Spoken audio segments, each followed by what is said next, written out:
Друзья, всем привет! Сегодня хочу показать вам 4 способа, как сделать функциональные рессоры для вашей модели. О плюсах и минусах рессорной подвески мы поговорим с вами в другом видео, а сегодня разберем на практике варианты изготовления. Погнали!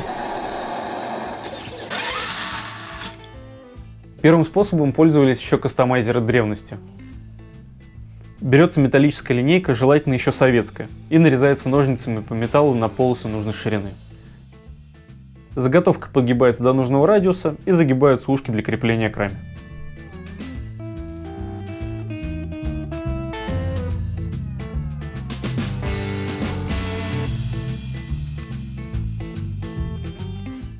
Честно скажу, по мне не самый лучший вариант в силу того, что при отрезании лист загибает во все стороны и вам придется тратить очень много времени на то, чтобы его выправить.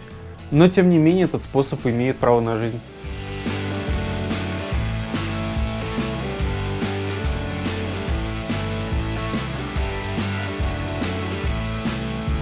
Второй вариант будет самым изощренным во всех смыслах этого слова.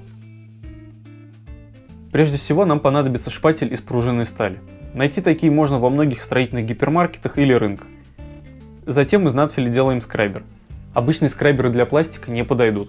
Обязательно посмотрите в интернете, какой формы он должен быть. Процарапываем лист шпателя, пока полоса нужной ширины не отделится.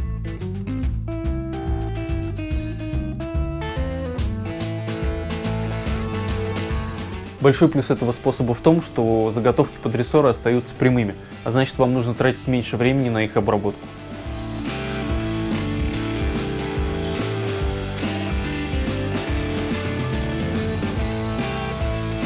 Отжигаем конец заготовки и загибаем на подходящей трубке ушко для крепления рессора к кронштейну.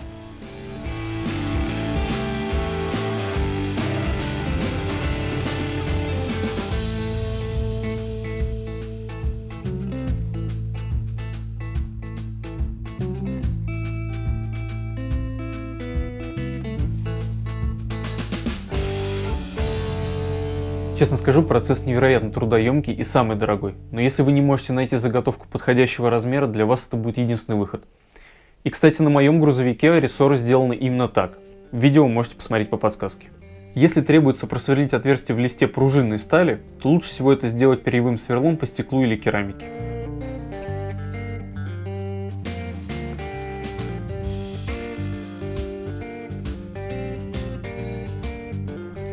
Для третьего способа нам понадобится пружина от пулстартера подходящей ширины. Нарезаем в нужный размер, отжигаем концы и закручиваем их на трубки.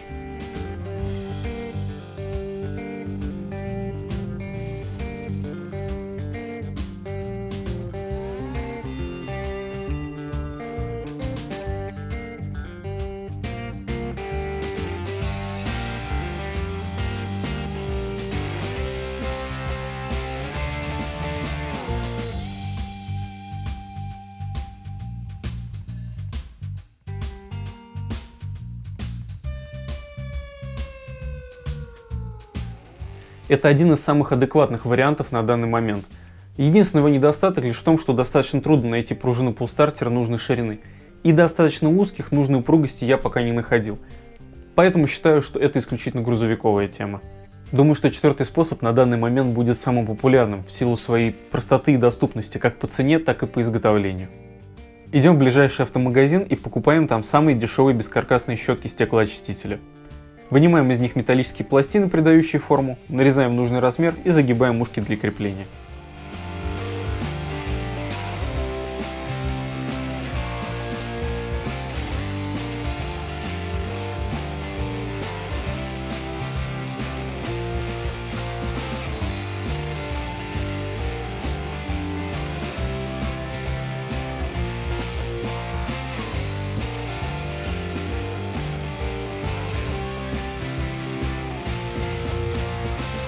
Этот способ, по моему скромному мнению, естественно, лучше всего подходит для трофеек типа пикапов или других окологражданских тачек за счет соотношения ширины, толщины и упругости листа. Вот 4 хитрых и не очень варианта, как сделать рессоры для вашей модели. Ну и раз уж вы досмотрели видео до этого момента, значит тема рессор вам интересна так же, как и нам. Напишите в комментариях ваши варианты изготовления рессор, мы с удовольствием с вами их обсудим. Спасибо за просмотр, крутых вам проектов и помните, в кастомайзинге главное это